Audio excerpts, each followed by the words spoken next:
everybody, welcome back to our channel. We're the Movie Couple. I'm Wendy. I'm Dustin. And here is our top favorites of 2018. So we used to do these like over a year ago, once a month. And the editing just got to be a bit much for me. So we've stopped them completely, but we do have a couple of fans out there. One person in particular would always comment in a video every month, and he or she would list their favorite, and I love it. So we're bringing it back for the end of the year. So this is our countdown to, they're in no particular order, our favorite things of 2018. We're going to go ahead and start off with our favorite trailer, because that is what we've become known for on our channel, which was never intentional. We only did trailer reactions for fun, because they're fun, they're easy to edit. But then people were like, can you react to this? Can you react to this? And I was like, oh, it's like that. Cool, okay. So we've had so much fun doing it, and now it's time for our favorite trailer of 2018, which was really, really, really hard for me to pick. I couldn't pick just one. There's a lot of really good ones. So we're going to start with, we both have our individual choices, but I'm going to start with honorable mentions, and I have my little list here. Honorable mentions, I have Halloween, Shazam, Mission Impossible, Fallout, and Wreck-It Ralph. Favorites, and there are, I can have more than one favorite because it's our video and there are no rules. So, in favorites, trailer, Wendy's pick, in no particular order, Black Panther, Pokemon Detective Pikachu. Oh, that was a good one. Lion King, and Avengers Endgame. Those are some pretty good picks, and actually on my list, I have a lot of those as well. I have Shazam. I thought that was a really fun trailer. I also have Detective Pikachu. I have the Avengers, both Infinity War and Endgames, but I'm going to lean more towards Endgames just because I'm a little bit more psyched for that. Yeah. But I have to admit, when I first saw Spider-Man Into the Spider-Verse, I geeked out. I was like, yeah! I want to see this movie so bad. I was so excited for it. And also another one that I geeked out on was Creed 2. Yes. I feel really bad because I haven't gotten to see it yet. We haven't had time to see it. We missed it. The press screening came when we were on vacation, so we missed it. We haven't had a chance, but we will catch it. But I remember being psyched about that because I was like, Ivan Drago, yes! And knowing that Dolph Lundgren was in it really got me pumped up. But out of all of the trailers, you might be able to guess was that first Wreck-It Ralph trailer. I have not laughed. I still get a little giddy anytime I think of that trailer, that moment, or that clip in the scene. Gets the pancakes. I thought it was hysterical. I loved it. And that is my number one trailer for 2018. Our next favorite is DVDs. Now, this is also a little bit difficult because it's not going to be the movie that we're looking forward to come out on DVD, but usually the extras, I think, are what really make a good DVD. So, for me, I have been dying to see the Jack and Edna. The short. The short. And that's pretty much what made me buy the DVD. I mean, true, don't get me wrong. I want to see Incredibles again. But I went out and bought it because I was like, I want to see this short. And everywhere I tried to look for it was just like little snippets of it. And I was like, I don't want to watch this. I want to watch the full thing. So definitely for me, it was the Incredibles 2 DVD. And I think it's funny, both of our picks, we didn't really talk to each other before we started this video for like, what's on your list? Because I wanted to make sure our lists and our choices didn't influence each other's. So I think it's funny that you picked Incredibles because my pick is Coco. And that is also because, well, for one, when you watch Coco on DVD at home, you can ugly cry as much as you want, and no one's going to judge you for it, as opposed to in the theater. Granted, everybody's ugly crying in the theater, but still, tears. Where I can really like let loose. But the special features, they have commentaries, they have behind the music, all the extra, you know, like how they got from beginning to end of making of Coco and things like that. And I just really enjoy watching, especially for animation, because I think a lot of people, when they think animation or cartoons, are like, oh, it's for kids. But these special behind-the-scenes look at these animations really show how many people are working, and it's not just some some silly cartoon, and there's so much meaning behind everything, from the voice actors to the animators to, you know, storyboarding and everything else, which I find so interesting, and that's what I like to see on the DVDs, which is why usually a lot of the times my picks go to the DVDs. And plus, if you get the Target exclusive edition, it has like a photo book, which is cool. Next up on our list, favorite apps. We spend so much time on our phones all day, every day. There's 50 million apps. Not really, but there's a lot of apps on both of our phones. So we're going to kick off with my choice, Pokemon Go. That's right. We deleted it off our phone, and then we reinstalled it back onto our phone, all because the Nintendo Switch was coming out with Let's Go Eevee and Let's Go Pikachu, and you can transfer your Pokemons from the mobile game into the game and vice versa. And then so I was like, okay, we got to get back into it. And the developers have, I think, listened and finally started to make some positive changes to the game. So it wasn't just like, go and catch a Pokemon. Here's all the same Pokemons over and over again. And so now we have the Kanto region, the Johto region, and the newest one who I can't remember. But you can do battles. There's special quests. There's field researches. So there's just a lot more you can do when you are friends with another, you know, when you make friends on the app. You can send them gifts, and they just introduced battling with each other. You can do it locally, and it's still a little buggy. Yeah, but they're still trying to work it out. The one thing that I would like to see in the future, because battling right now, and from before we even deleted the game, it was just tapping, and it still is just tapping. So I would like something a little bit more different than just me tapping on my phone for... Yeah, it would be cool to actually have like some, what is that, the RPG kind of style? Yeah, just something else where you can, you know... I'm sure they're working on it, just got to find a way to do it, but we've reinstalled it, and it's eating up our phone batteries yet again, and I am not sorry. Fast.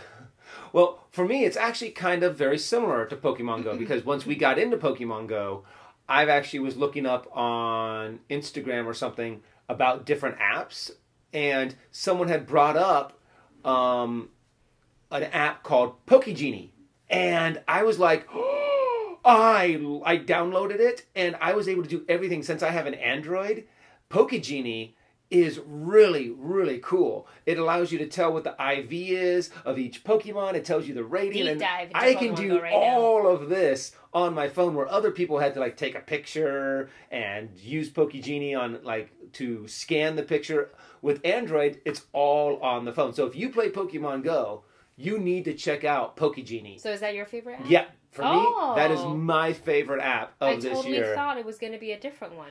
Yep. I was like, oh, yeah, that's right. Oh, you changed the last minute. Yes, I did. So our favorite book is always a little weird, because we don't really, I don't at least. I know you might actually read the physical book. But I actually listen to almost all of my books. And I've been doing a lot of stuff on Audible.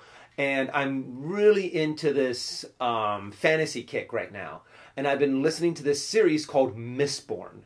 It's by Brian Sanderson, and if you get a chance to check it out, it's a really cool fantasy. It's 3 books, and it's all contained into one, and I'm just getting to the last book. And I'm starting to just become a little obsessed with listening to this book. He was listening to it all day the other day. He was wrapping presents. And I was like, what is that? And it's funny to hear it kind of out of just randomly. You're just all of a sudden dropped inside of a chapter. And I'm like, wait, what? What's going on? Yeah, but it does sound interesting. My favorite book got turned into a summer movie this year, and that is The Meg. Yes. It's by Steve Alten, and the book is so much better than the movie. I wish they actually made the movie much darker, just like the book was. In the book, I mean, that shark annihilated a lot of people, and there were severed limbs and guts spilling and all the things like that. It's definitely more like our PG-13 R-rated book, and I liked it because there's not just one, but there are, I think, 6. 6 books within the Meg series. So it goes all the way from David's not David. David is the well, I don't think I want to spoil it. So, but just know that there are 6, and it's extensive and it's awesome. And if you have Audible, or if you enjoy reading physical books, check out at least one. I think you will be hooked. We spend a lot of time on the internet, and most of that time goes to YouTube. So Very true. Our favorite YouTube channel and or video, my pick will be Strictly Dumpling, and that is Mike Chen. The food, I mean, you guys know we do a little bit of eating on our channel too, Movie Couple Eats, and you've seen it, but if we were to ever, we can't hang with Mike Chen. Oh my gosh. There's just no way. We watched the video today. Ate 3 bowls of ramen, and at the end of one, I'm full. Plus, he had gyoza, and he had the tiramisu pancakes. Oh my god. No, the mochi. The mochi. But those are 2 different days. But in one day, he was able to eat 3 regular bowls of ramen in Japan. And what was interesting is because we had just come back from Japan, so it was, he was comparing Ippudo versus Ichiran, I think. Which is the 2 major ramen chains in Japan. And I was like, we went to Ippudo, let's look at the other one. And just watching him eat and watching him, like, you know, when he shoots really the food and stuff like that, I'm like, man, every time I watch his videos, no matter what I've had for dinner, I'm hungry and I want what he's having, but I usually can't have it because he's eating internationally, but I am, like, obsessed with the channel. Well, one of my favorite channels, is the one that I've actually watched, been watching for a while, is a NASA scientist who actually worked on one of the Mars rovers, and his name's Mark Rober, and he recently did a video where he had something stolen off of his porch. And he wanted to get revenge. So he created, it's been posting all over the place, so you might have seen it. And it's the glitter bomb package thief box that he had. It is brilliant, amazing. A part of me is kind of like, some cops really need to just make a couple of these and leave them out so they can find criminals that steal packages off of people's porches, because there's so little that you can do and you feel so powerless and so violated, in a sense, someone coming onto your property stealing a package, but yet to be able to have this revenge of opening up the box and having cameras see this glitter just go everywhere, and then having a GPS and being able to see all of this, be able to recover it. And he had a fart spray. Oh yeah, that was funny. So he deliberately designed, engineered the heck out of it. So people would get really pissed and then so frustrated because they kept on squirting the fart smell that they would throw it out the window or throw it away. So he can then follow the GPS and recover the box. And I'm like, this is brilliant. It is brilliant. Everyone in the world is going to want one of these just to get revenge on people who steal their stuff. You know the best part about that video, what I got out of it, is the people who were doing the wrong thing, being a thief and taking something that doesn't belong to you off of, you're entering somebody's property. First of all, you stepped onto their front porch and you take their package and you take it with you, and then they are the ones that are mad that they're being sprayed with glitter and fart. And I was like, but you stole. If you didn't do this bad thing, you would have been okay. You stole. So if you get a chance, check him out. It is a great channel. He has a lot of cool other videos, but his latest one he knocked it out of the park, and it was done incredibly well. For our favorite TV show, it's always been a little difficult because we really watch a lot of things on YouTube and on the internet. So we've kind of opened this up to not just like TV, but to Netflix, Hulu, and for me, Amazon Prime. So anything that we can kind of binge episodes on. And recently, we've been watching season 3 of The Good Place. Holy forking shirt!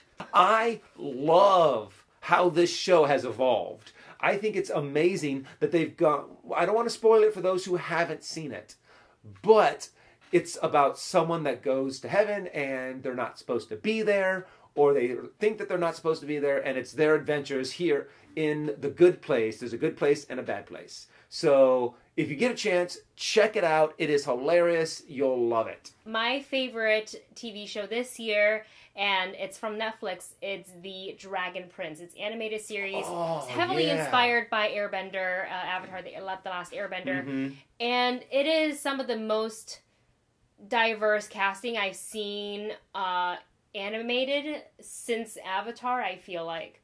They have a lot of these characters. There's one who is deaf and she uses sign language. I've actually never seen that done before in animation, as far as my memory can recall. And it, you know, as all animated shows goes, they kind of start a little kiddish and then it gets pretty dark. And I really like it because it kind of delves into that fantastical realm of elves and dragons and fairies and magic. Yeah, and wizards and things like that. And it's just so much fun. So if you're into things like Lord of the Rings, Harry Potter, basically if you're into fantastical things, you're probably going to like this animated series. Next up is our favorite outing or event. We don't get to travel internationally too much, but we've saved up and we got to this year. So I think we can probably agree on what our favorite is, so we'll say it on the count of 3. 1, 2, 3. Tokyo! We had so much fun. I absolutely love the culture. We got to go to Disneyland. We got to see Disney Sea. We spent 1 day exploring Tokyo. It was a very short trip, 3 days.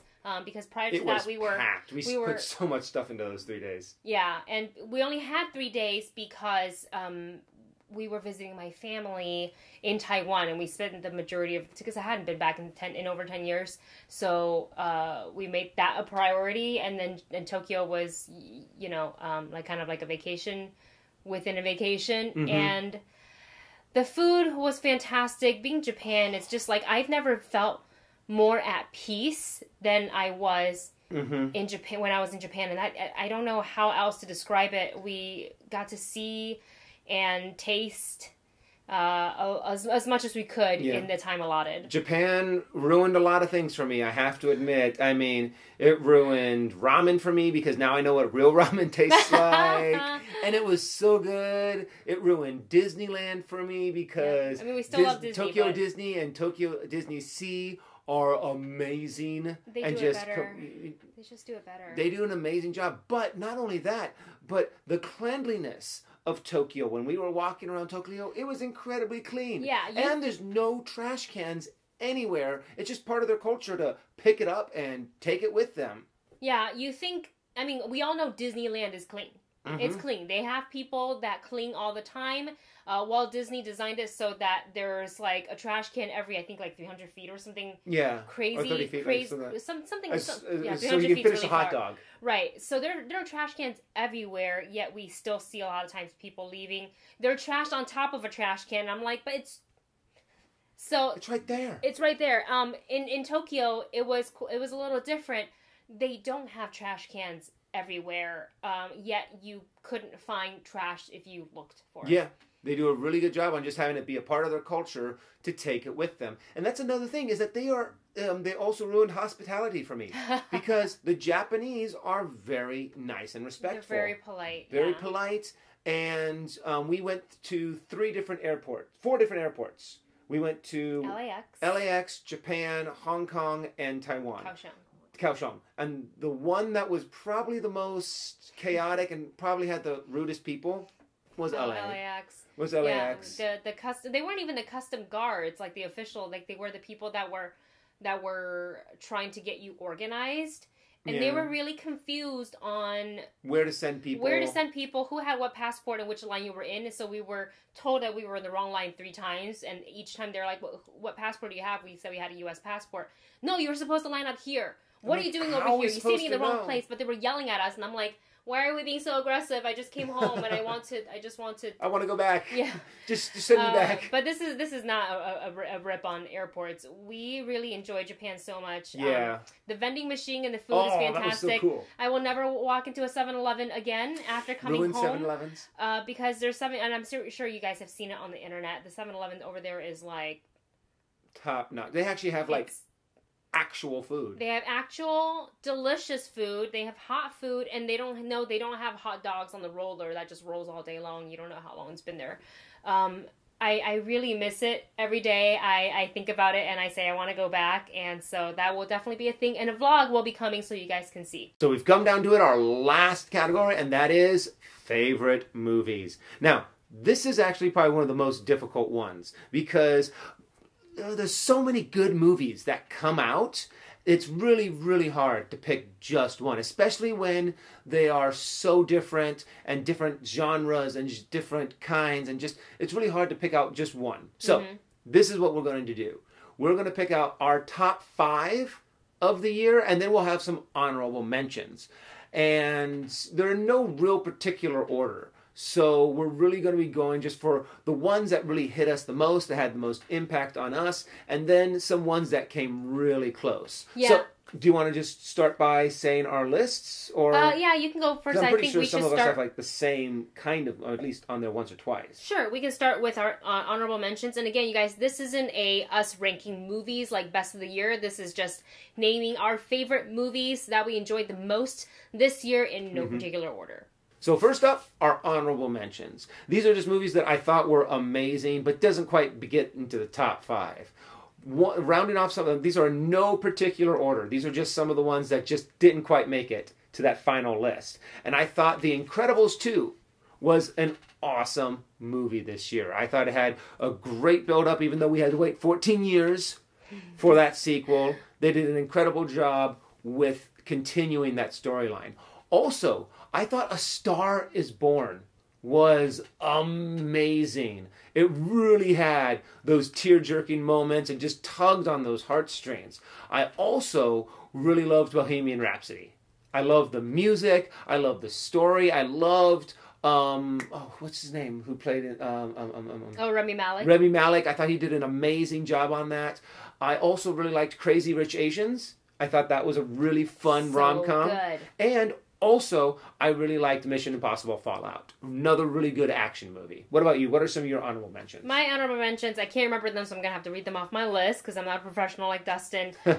We have, which is funny, there are 3 horror movies on my honorable mentions. Oh, really? Yeah, so I have Bohemian Rhapsody. I had to make the difficult choice of putting Spider-Verse in honorable mentions because, and you'll see why when we get to my top 5, but I absolutely loved that movie. Like, it's so good that we saw it twice. But for my honorable mentions, I have Spider-Verse, Bohemian Rhapsody, Hereditary, Halloween, and A Quiet Place. A Quiet Place is something that I thoroughly enjoyed. I remember going into this movie, and, you know, in the movie, if you make a sound, the monsters come and get you. And you're dead. So most of the movie, I would say 85% of the movie was done with no dialogue. And I think for actors, it's a lot harder to emote while being silent than having lines. Emily Blunt gave a phenomenal performance. Or her husband, John Krasinski, directed and wrote this. And it was, God, it's so good. If you haven't seen it yet, go watch it, and you will be, I guarantee you, you're going to be going like this in the movie because you will be afraid to make a sound. I've never eaten popcorn so, like, quietly before. Like, I was, like, munching. I was like, okay, maybe I just, like, crush it gently and smush it with my tongue. I won't have to make a noise. Hereditary is another one that, God, it's one of the most disturbing films I've ever watched. I actually watched it on the plane on the way to Taiwan, and I'm so glad I watched it on the little screen instead of the big screen, because those images don't leave your head ever, and sometimes I close my eyes and I see those images, and it's horrifying, and it's definitely left an impact on me. That's why I don't watch it. Yeah. I don't like horror movies. But it's so good. You gotta watch it if you can. Alex Wolff did a fantastic job. Loved him in the film. All so right. should we move on to the top 5? Yes, top 5 for me. Now, as you might know from watching some of the stuff on our channel, I'm a little bit into the comic book world. Just a little bit. You know, I really like comic book movies. I really like action movies. So, of course, on my list, I have Black Panther. I have Avengers Infinity Wars. I have Into the Spider-Verse. But ones that aren't action movies, I mean, not comic book movies, Wreck-It Ralph. Ralph Breaks the Internet, Wreck-It Ralph 2, I thought was wonderfully done. I love it the way that they established their characters and didn't rely on having a baddie or having like a main antagonist in the film. But I have to admit, this was a movie, my last one was a movie that I was very reluctant in seeing, but this one over here kind of dragged me into it going, no, you have to watch this film. Searching. So good. It is done so well. The acting is done so incredibly well. The script, the dialogue, the way they shot it, the way that they were so creative to make sure that everything was filmed on some form of like social media. Yeah, like through FaceTime or through texts, through security camera footages, things that's kind of like a through Tumblr and things like that, social media platforms, essentially. Yes. So those are my top 5. Well, we certainly do have a lot of overlaps. Black Panther and Infinity War are both on my top 5. I don't even feel like we really need to dive into it, like, because I think we have a non-spoilers and a spoiler review on those. Black Panther was so good. It was done so well. I watched it so many times, and we bought the DVD, and then I watched it some more. It's so good. Avengers, it's been 10 years in the making, and I can't wait for Endgame. So that was such a good movie. The other ones that are on my top 5 are Searching. John Cho was absolutely phenomenal in this movie. He basically carried the whole movie, and his face will break your hearts because he portrayed that like father in pain so well. Mm-hmm. I can't. Crazy Rich Asians. This is a big year for Asian representation on film. Sorry. Speaking of Searching and Crazy Rich Asians. Just to see a full cast of Asian actors that are old, that are new, ones that I've seen since the Joy Luck Club, and all in this one movie together in the romantic comedy as leads. It was something else, and I had so much fun watching that movie. Like the style, the food, all of that, and I absolutely loved it. I ate it up. I saw it like 2-3 times. And then she took me to go see it. Yeah, I was like, you have to go see it. And then I had to add A Star Is Born onto my top 5, and that's kind of what, I guess in a sense, kicked out Spider-Verse, because it's, I know it's not an original story. I know it's like the 4th or 5th remake, but Lady Gaga and Bradley Cooper together, undeniable chemistry. Who knew Bradley Cooper can sing like that? We all know that Lady Gaga can sing, and she killed. But the performance and the directing by Bradley Cooper, I just thought was really something else. It was something special, and I really, really enjoyed that movie so much. Well, that is it for our list of our favorites. Many, many things of 2018. We hope you enjoyed this video. Now it's your turn. Let us know what your favorites of 2018 is. So all the questions will be listed in the description box below. So just go ahead and copy and paste that into the comments. We would love to see this is practically my favorite part, when you guys comment on your favorites, because usually then we're like, oh, let's check that out, and then we become in the know of other things. So that's always fun. Thank you so much for being so supportive of this channel. We will see you in the next video.